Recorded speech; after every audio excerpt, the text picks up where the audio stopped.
Hello दोस्तों, मैं दिनेश चौधरी आप सभी का स्वागत करता हूं पीएससी बाय डीसी सर हमारे यूट्यूब चैनल पर। इस चैनल पर हम एमपीपीएससी परीक्षा के लिए निःशुल्क तैयारी कर रहे हैं। एक क्रमबद्ध तरीके से तैयारी करते हुए हमने हमारे इस जो नए सिलेबस है इसके लगभग उन सभी टॉपिक्स को कवर किया है जो आपको परेशान कर सकते थे, जो आपके लिए एक चुनौती बन सकते थे। इसी क्रम में एक ऐसा टॉपिक जो नया तो नहीं है लेकिन सबसे ज्यादा क्वेश्चन उसी से पूछे जाते हैं और सबसे ज्यादा क्वेश्चन गलत भी इसी टॉपिक से होते हैं, वो है मध्य प्रदेश की संस्कृति और साहित्य। इसको एक क्रमबद्ध तरीके से हम अब पढ़ना शुरू किए हैं। इसके पहले वाले पार्ट में हमने लोक नृत्य पढ़े थे और उसमें भी हमने केवल निमाड़ के जो लोक नृत्य उनको डीप जाकर के उनको अंदर से पढ़ा था। देखिए, मैं चाहूं तो एक ही वीडियो में इन चारों प्रकार के जो चारों अंचल हैं उनके नृत्यों को पढ़ा सकता हूं, लेकिन ये एक बार में पढ़ लेने से आपको कंफ्यूजन क्रिएट कर सकते हैं, आपकी जो फैक्ट्स हैं उनको आपस में मर्ज कर सकते हैं, इसलिए हम अलग अलग पढ़ रहे हैं। अब हम इसी पॉइंट में नेक्स्ट जो हमारा अंचल है मालवा अंचल, उसके नृत्य पढ़ेंगे। चलिए शुरू करते हैं। सबसे पहले भगवान श्री गणेश का नाम लेकर श्री गणेशाय नमो बोलते हुए और मेरे शिक्षक श्री सुरेश पटेल सर को याद करते हुए आगे बढ़ते हैं। इस सिलेबस को अच्छे से याद कर लेना, अगले हम कुछ ही समय में इसको जल्दी जल्दी निपटा लेंगे। चलिए आगे बढ़ते हैं। मध्य प्रदेश के लोक गायन क्या होते हैं, लोक गायन शब्द से क्या अर्थ है, मैं आपको पिछले वीडियो में बता चुका हूं। हमने मध्य प्रदेश के जो लोक गायन पढ़ने उसको 4 भागों में बांट लिया है। वो 4 भाग जो मध्य प्रदेश के चारों अंचल हैं उनको दर्शा रहे हैं। निमाड़ अंचल, मालवा अंचल, बुंदेलखंड और बघेलखंड। अगर सांस्कृतिक आधार पर मध्य प्रदेश को बांटा जाए तो इन्हीं 4 भागों में बांटा जाएगा। आप सब लोगों को याद रहा होगा कि निमाड़ अंचल के लिए हमने जो कोड वर्ड बनाया था याद करने के लिए, वो क्या था? कोड था गण काठी। क्या था? गण काठी मण फेफा। क्या था? गण काठी मण फेफा आड़ा खड़ा डंडा। आड़ा खड़ा डंडा, ऐसे हमने इसको याद किया था। और जिनको याद नहीं हुआ था उनको मैंने क ख ग इस तरीके से कैसे याद करना है ये भी बता दिया था। मालवा अंचल के जो नृत्य हैं वो बड़े ही सरल सिंपल से हैं। केवल 2 नृत्य आपको यहाँ याद करने हैं। म से मालवा होता है और म से ही मटकी होता है। तो म से मालवा और म से मटकना, मटकी, ये सब एक साथ में याद हो जाएगा। और दूसरा, मटकते हैं तो कभी आड़े, कभी टेढ़े, कभी खड़े ऐसे होते हैं, तो आड़ा टेढ़ा खड़ा या आड़ा खड़ा रजवाड़ी, ऐसे हमें एक शब्द याद रखना है। अब इनकी डिटेल पर चलते हैं। बुंदेलखंड के जो नृत्य हैं उनको मैं आपको कैसे याद करना है ये बता चुका हूं कि आप किसी एक शादी को इमेजिन कीजिए कि आपके एक दोस्त की शादी होने वाली है, तो शादी के लिए हम सबको क्या देते हैं? राई देते हैं। क्या देते हैं? रायता देते हैं ना, कि शादी कर लो, शादी कर लो, शादी कर लो, राई देते हैं हम सबको। तो राई ठिमराई, क्या नाम था? राई ठिमराई सेरा बधाई और कानड़ा। तो कैसे हमने याद किया था कि सबको राई दी, राई कर दी शादी करने की, तो राई और ठिमराई याद हो गया। फिर सेहरा बांधा उसके माथे पर, फिर उसको बधाई दी और फिर बाद में उसके कान खींच लिए कि अकेले अकेले ने कर ली, हमें तो शामिल ही नहीं किया। बघेलखंड हम थोड़ा सा आगे याद करते हैं। चलिए अब हम मालवा के जो लोक नृत्य इनकी डिटेल पर आते हैं। पहला जो नृत्य हमें याद करना है वो मटकी है। क्या याद करना है? मटकी। मटकी नाच, मटकी मालवा का अत्यंत लोकप्रिय नाच है। जो मटकी नाच है पूरे मालवा में आपको हर समय देखने को मिल जाएगा। एक व्यक्ति अपने सर पर मटकी रखे हुए है। मूलतः इसकी जो मूल भावना थी वो मटकी को सर पर रखने से ही जन्मी थी, लेकिन बाद में मटकी तो गायब हो गई, लेकिन उसकी जो हाव भाव थे वो मटकी जैसे सर पर रखी हो इसी तरीके से हो गई। मतलब एक हाथ इस तरीके से आया और एक हाथ ऐसे कमर पर चला गया, बस यही मटकी नाच बन गया। आपको याद रखना है, मटकी को पहले ऐसे पकड़ा जाता था, तो एक माथे पर और एक कमर पर, जैसे महिला पानी भरने के बाद कुएं से पानी लेकर जाती है तो उस मुद्रा में इस नाच को किया जाता है। एक हाथ सर पर, एक कमर पर होता है और ऐसे ही मटकी नाच किया जाता है।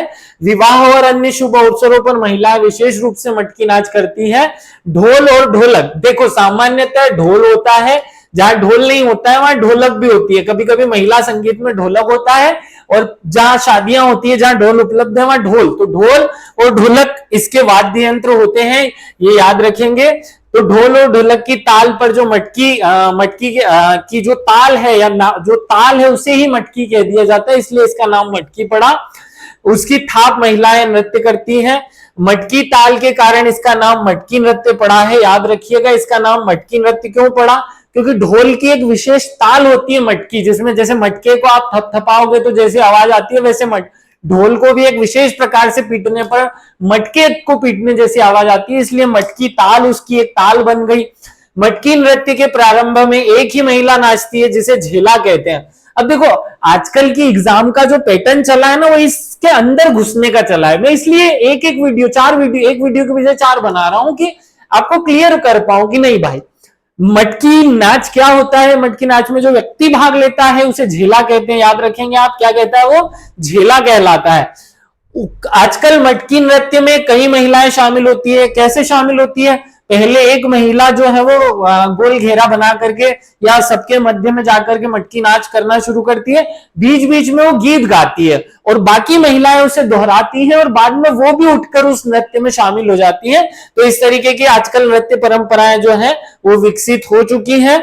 आगे बढ़ते हैं, इसके बारे में कुछ और विशेष बातें हमें करनी है। जैसे महिलाएं अपनी परंपरागत वेशभूषा प्राय चेहरे पर घूंघट डालकर, तो ये जो बात है ना विशेष है।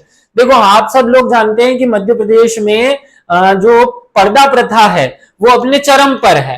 पर्दा प्रथा अपने चरम पर है, या परंपरागत रूप से पर्दा प्रथा जो है ज्यादा पाई जाती है।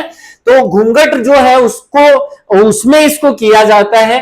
पहले नाचने वाली महिलाएं गीत की कड़ी उठाती हैं, फिर आसपास वाली महिलाएं भी समूह में इस कड़ी को दोहराती है। मतलब जो महिला बीच वाली जो नाचने वाली है वो जो बोलेगी, बाकी महिलाएं भी उसी को रिपीट करेगी। मटकी नृत्य में हाथ पैर का संचालन दर्शनीय होता है। आपको मैंने बता दिया, करके ही बता दिया कि कैसे करना है। नृत्य के केंद्र में क्या होता है? ढोल, क्योंकि ढोल पर किया जाता है तो ढोल और ढोलक जो है इसके वाद्य यंत्र हो जाएंगे। ढोल जो है वो किमची, किमची क्या? पतली सी एक डंडी होती है किमची, और डंडे के सी मदद से बजाया जाता है। मटकी नाच को कहीं कहीं पर आड़ा खड़ा और कहीं कहीं पर रजवाड़ी भी कहते हैं। तो ये जो ढोल का विशेष बजाने का तरीका है वो रजवाड़ी होता है, इसलिए वो नाचना भी रजवाड़ी हो जाता है। इसी के 2 वर्जन मध्य प्रदेश में और प्रचलन में है, आप याद रखेंगे। आड़ा खड़ा नृत्य और रजवाड़ी नृत्य। तो आप याद रखेंगे कि जो मटकी नृत्य है उसी के जो स्वरूप है आड़ा खड़ा और रजवाड़ी, ये भी मध्य प्रदेश में प्रचलन में है। हम आगे उसके बारे में डिटेल देखते हैं। चलिए आगे बढ़ते हैं। तो मालवा के जो लोक नृत्य है उसमें दूसरा नृत्य है आड़ा खड़ा रजवाड़ी। क्या है? आड़ा खड़ा रजवाड़ी। ये मटकी नृत्य के अंदर से ही निकला है, मतलब मटकी नृत्य में ही थोड़ा सा संशोधन किया गया या थोड़ा सा उसका नवीन स्वरूप विकसित हो गया, तो वो आड़ा खड़ा कहलाया और वही रजवाड़ी कहलाया। अब आड़ा खड़ा रजवाड़ी क्या होता है? नृत्य की परंपरा किसी भी अवसर पर विशेष रूप से समूचे मालवा में देखी जाती है। देखो मालवा क्षेत्र में जो नृत्य 2 प्रकार के हैं, इनके लिए किसी विशेष महीने की किसी विशेष समय की आवश्यकता नहीं है। किसी भी शुभ अवसर पर, जैसे शादी हो सकती है, सगाई हो सकती है, कोई जन्म संस्कार या मुंडन संस्कार या कोई और चीज हो सकती है, परंतु विवाह में मंडप के नीचे आड़ा खड़ा नृत्य जरूर किया जाता है। ये इसकी विशेषता है। ढोल की पारंपरिक कहरवा दादरा, अब यहां याद रखिएगा, जो ढोल का एक विशेष प्रकार की ताल होती है, ढोल की एक ताल होती है। कौन सी ताल? मटकी ताल। तो मटकी ताल पर हम मटकी नृत्य करते हैं। और ढोल की एक ताल होती है कौन सी? कहरवा। क्या वो ताल होती है? कहरवा। उस पर किया जाता है रजवाड़ी नृत्य। क्या किया जाता है? रजवाड़ी नृत्य। तो अगर ऐसा प्रश्न पूछा जाता है कि रजवाड़ी नृत्य कौन सी ताल पर किया जाता है, तो कहरवा ताल पर किया जाता है। कुछ लोग इस कहरवा ताल को ही रजवाड़ी ताल भी कह देते हैं। ढोल डंडे और किमची की मदद से बजाया जाता है। आड़ा खड़ा रजवाड़ी महिलाएं परक नृत्य है, याद रखिएगा।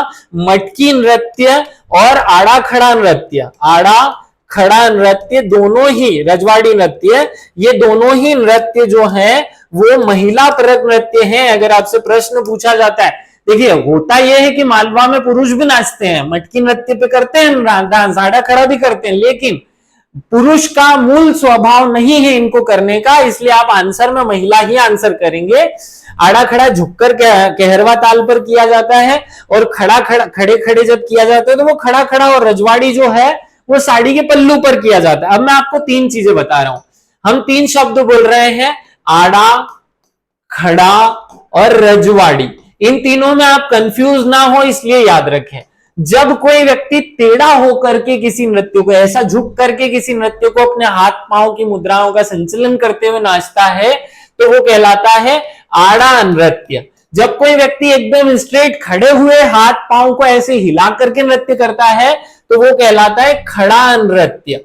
और जब कोई महिला, क्योंकि महिला परक है, तीनों के तीनों क्या है, महिला परक नृत्य है, ये तीनों के तीनों ही महिला परक नृत्य है। तो जब कोई महिला अपनी साड़ी का पल्लो जो है उसके साथ नाचती है तो वो कहलाता है, यहां साड़ी के पल्लो, साड़ी के पल्ले का महत्व है, तो साड़ी के पल्ले के साथ नाचा जाता है, इसलिए इसको रजवाड़ी कहा जाता है।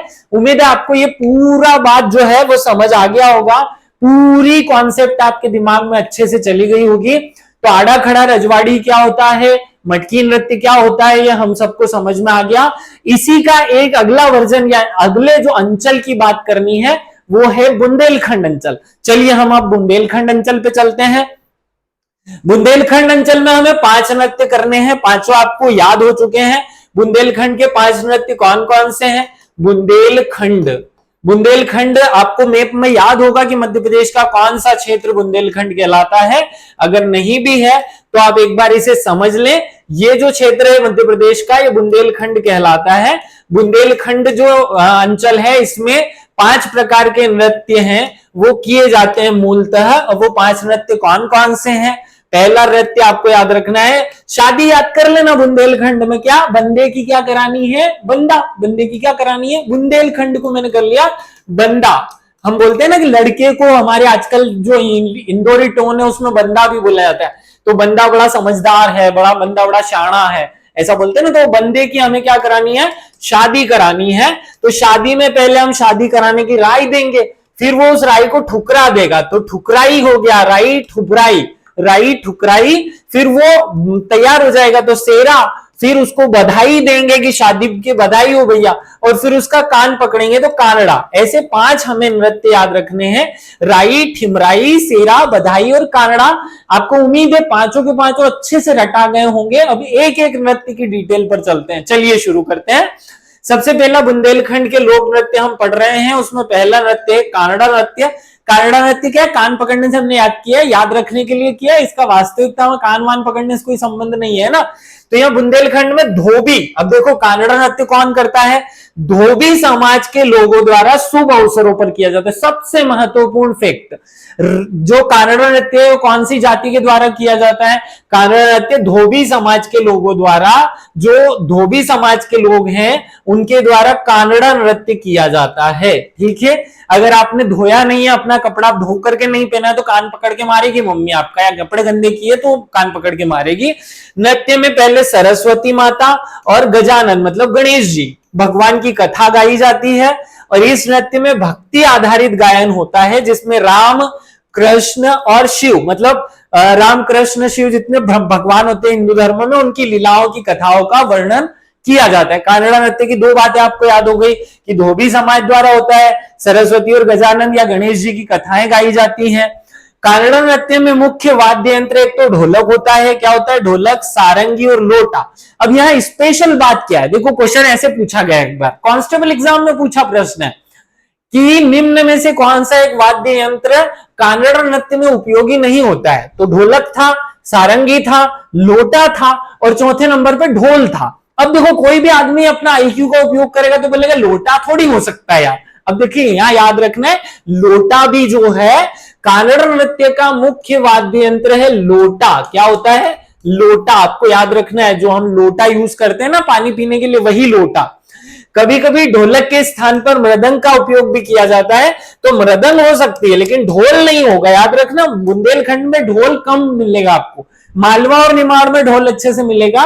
तो पहला नृत्य हमने कानड़ा नृत्य किया, इसके आपको 4 फैक्ट याद रखने हैं। पहला, कौन सी जाति के लोग करते हैं, फिर करने में किसकी पूजा की जाती है, कौन सा वाद्य यंत्र होता है, और फिर इसमें कौन से वाद्य यंत्र के साथ याद रख लेना कि मृदंग का प्रयोग भी चलता है। आगे हम याद करते हैं कि एक नृत्य होता है राई नृत्य।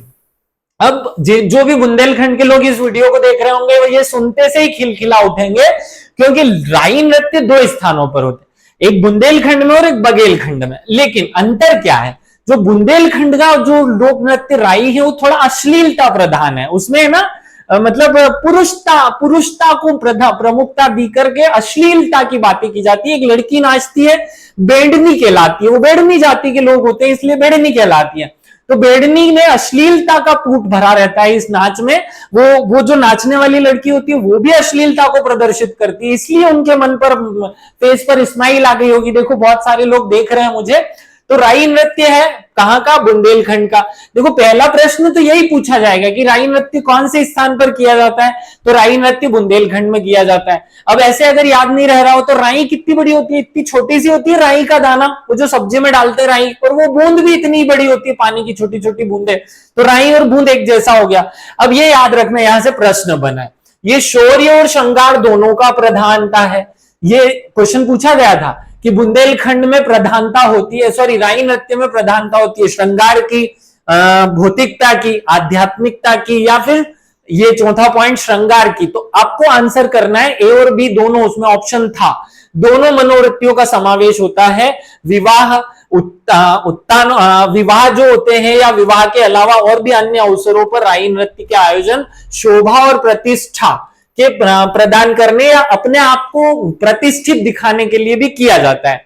राई के केंद्र में एक महिला होती है, बेडनी कहलाती है। जो नर्तकी होती है उसे याद रखिएगा क्या कहा जाता है? बेडनी कहते हैं। आपको ये नृत्य करते हुए एक महिला दिखाई दे रही होगी, ये एक महिला दिखाई दे रही होगी, या ये जो महिला दिखाई गई है ये बेडनी है जो नृत्य कर रही है, राई नृत्य आपको याद रखना है। तो बुंदेलखंड में हर एक स्थान पर आपको राई नृत्य आम तरीके से देखने को मिलेगा, जिसे गति देने का कार्य मृदंग वादक करता है। तो याद रखना इसका जो मुख्य वाद्य यंत्र होता है वो मृदंग होता है। क्या होता है?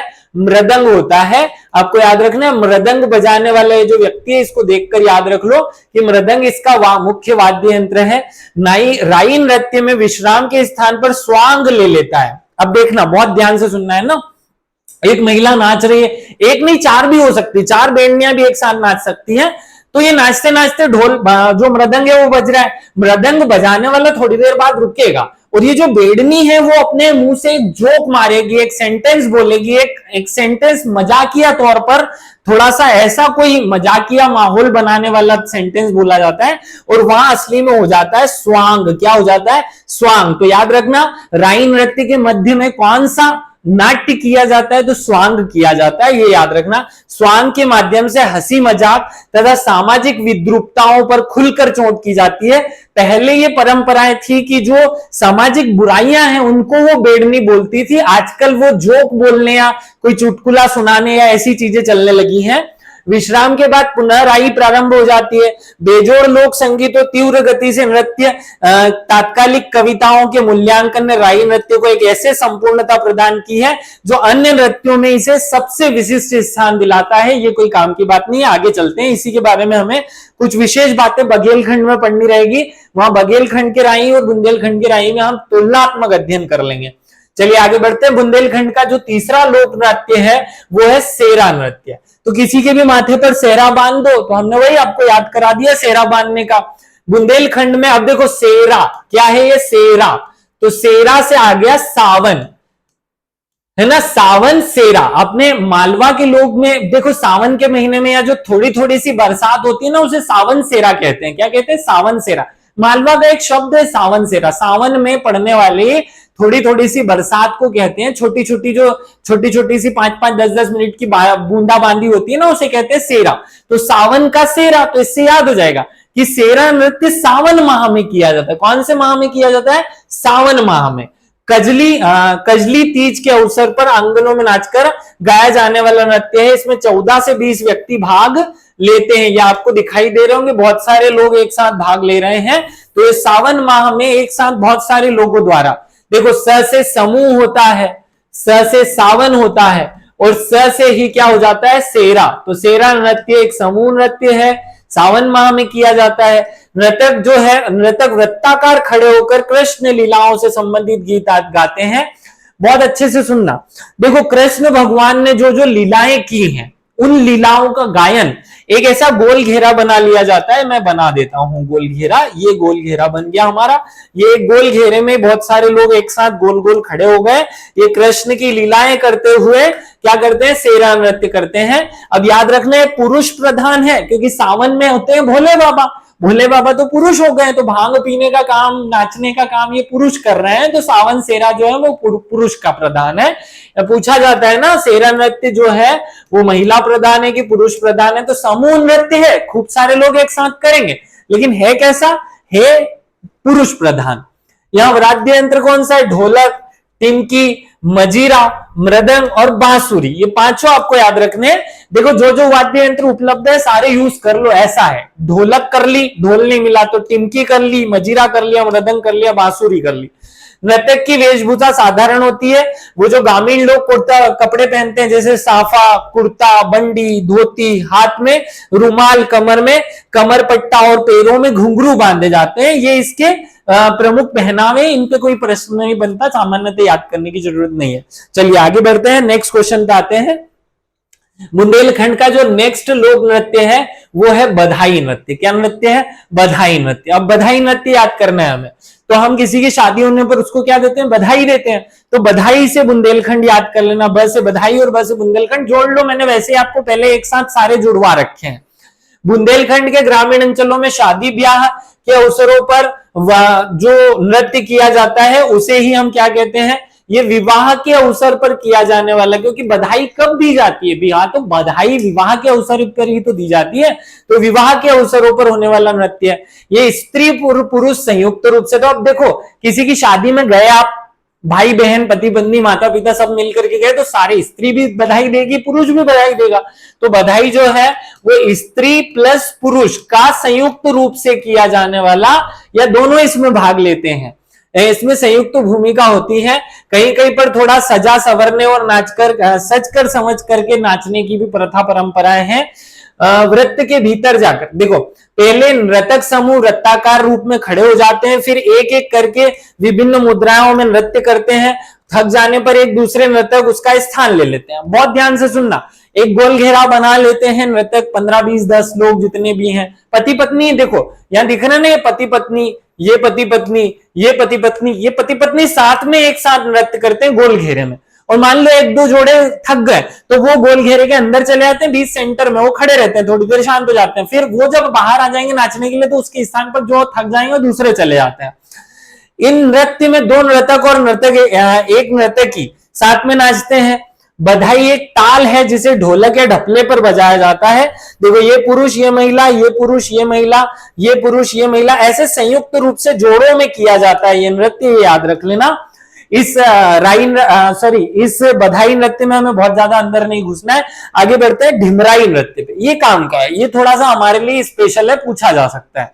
अब ढिमराई नृत्य क्या होता है भैया, ढिमराई नृत्य है बुंदेलखंड के ग्रामीण अंचलों में ढिमर जाति। देखो ढिमराई, ढिमराई कौन करेगा भाई, तो जो ढिमर जाति के लोग होंगे, ढिमर जाति के लोग जो नृत्य करते हैं, उस कारण से इस नृत्य को क्या कह दिया जाता है, ढिमराई नृत्य कह दिया जाता है। याद रखना कब किया जाता है, तो हर खुशी के माहौल में, जैसे दिवाली पर, जैसे शादी ब्याह में, जैसे नव दुर्गा उत्सव पर, तो शादी ब्याह हो गया, नव दुर्गा उत्सव हो गया, आदि अवसरों पर यह नृत्य किया जाता है। नृत्य करते समय प्रमुख नर्तक श्रृंगार और भक्ति के गीत गाता है, सब उसे दोहराते हैं। मूलतः ये याद रखना कि ये जो ग्रुप में डांस किया जा रहा है ये ढिमराई नृत्य है। इस तरीके का नृत्य हमें ढिमराई नृत्य के रूप में याद रखना है। अब यहां से प्रश्न जो पूछा था वो मैं सीधे बता देता हूं। मुख्य नृत्य कथक की तरह पद संचलन, देखो कथक में क्या होता है, वो ऐसे मुस्को फेस पे अच्छा सा एक्सप्रेशन बना करके, वो साड़ी वाड़ी जो महिला पहन करके, ये जो कथक वाली मुद्रा है ना, इस रूप में जो मुद्रा बना करके नृत्य किया जा रहा है, तो ये कथक के रूप में, कथक की तरह पद संचलन करते हुए अपने हाव भाव को समझने की चेष्टा की जाती है, इसलिए इसे बुंदेलखंड का कथक कहते हैं। अब भी मैं आपको बताऊं, जो असिस्टेंट रजिस्ट्रार एग्जाम हुआ था उसमें एक क्वेश्चन पूछा था कि बुंदेलखंड का कथक किसे कहते हैं, तो बुंदेलखंड का कथक बहुत सारे होशियारचंद राई लगा के आए, भाई राई को नहीं कहते हैं, किसको कहते हैं, ढिमराई को कहते हैं। याद रखना, राई को नहीं कहते हैं, ढिमराई को कहा जाता है। ढिमराई जो है वो बुंदेलखंड का कथक है। ऐसा प्रश्न भी पूछ लिया था कि मालवा का कथक किसे कहते हैं, तो आपको यही आंसर करना है। इस नृत्य की विशेषता पद संचलन के साथ दौड़ना, पंजों के बल, मृदंग की थाप पर कलात्मक ढंग से ठुमकना, बहुत सारा, मतलब जैसे कथक किया जाता है ना उसी तरीके से। अब मैं यहाँ करके कैसे बताऊं आपको, छोटी सी वो स्क्रीन छोटी पड़ जाती है फिर नाचने के लिए ना, एक कमरा छोटा पड़ेगा। इस नृत्य के उपनाम है। यहां से भी एक प्रश्न आ चुका है। केकड़िया मृदंग मुख्य जो वाद्य यंत्र है वो आप याद रखना, और इसी वाद्य यंत्र के नाम पर इसके उपनाम भी पड़ जाते हैं। कैसे? केकड़िया मृदंग कब बजाई जाती है? तो जब भिमराई नाम का नृत्य होता है तब केकड़िया मृदंग बजाई जाती है, ढोलक बजाई जाती है, टिमकी बजाई जाती है। तो ये इस कारण, क्योंकि ये 3 वाद्य यंत्र हैं, इन तीनों वाद्य यंत्र में जो सबसे स्पेशल आपको दिखा वो केकड़िया मृदंग मिला। तो ये पूछा जाता है कि केकड़िया मृदंग किस नृत्य में उपयोग की जाती है? तो वो थिमराई नृत्य में की जाती है। आपको ये याद रखना है। आगे हम बुंदेलखंड को पढ़ चुके हैं, बघेलखंड की बात करेंगे। अब क्योंकि एक साथ इतना सारा आपको फिर बताऊंगा तो बहुत सारा कंफ्यूजन क्रिएट हो जाएगा, तो इस वीडियो को यहीं पे रोक लेते हैं। आप सभी को विशेष रूप से धन्यवाद इस वीडियो श्रृंखला को अटेंड करने के लिए। Thank you. कमेंट करके ये जरूर बताना ना भूलें कि आपको ये वीडियो श्रृंखला कैसी लगी, क्योंकि मोटिवेशन जरूरी होता है ना किसी भी काम को करने के लिए। Thank you.